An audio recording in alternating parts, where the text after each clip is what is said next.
Balikan natin ang ulat tungkol sa pagkumpirma ng Armed Forces of the Philippines sa pag-aresto ng dating alkalde ng Marawi City at sa isinagawa hong Mindanao Hour dyan sa lungsod ng Davao. At naroon may report si Marita Muahe. Marita.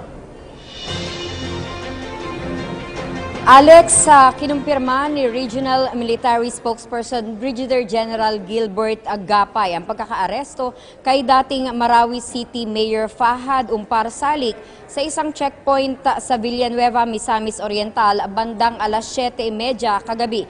Nakumpiska mula rito ang ilang bilang ng hindi pa makumpirmang mga armas.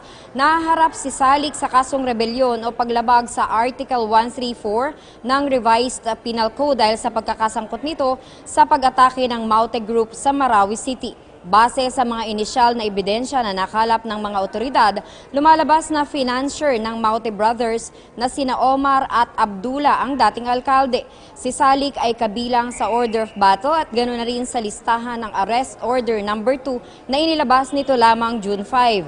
Sa kasalukuyan ay nakadetine si Salik sa Villanueva Town Detention Facility. Ngayong araw ay isasalang ito sa isang inquest proceedings. Titingnan din ng PNP Misamis City kung may iba pang kasong kinakaharap si Salik bukod sa kasong rebelyon. Dagdag pa ni Gapay, nagsisimula pa lamang ang Maute Group ay nagbibigay na ito ng financial at logistic support para sa kanila. Sa pagkakaaresto kay Salik at gayon na rin sa ama ng Maute Brothers na si Kayamora Maute, asahan daw ang mga pag-aresto pa sa mga darating na araw. Samantala tungkol naman sa Bangsamoro Basic Law, sinabi ni Ms. Irene Santiago ng Office at chairman ng GPH Implementing Panel for Bangsamoro Accords na sa ngayon ay nasa styling committee na ang sinasabing draft.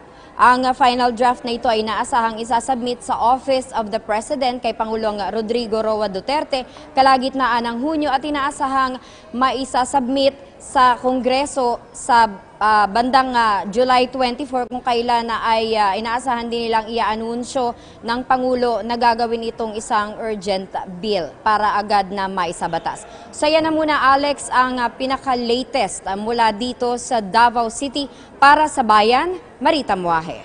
Okay, dagang salamat Marita Muahe diya sa Dakbayan sa Davao.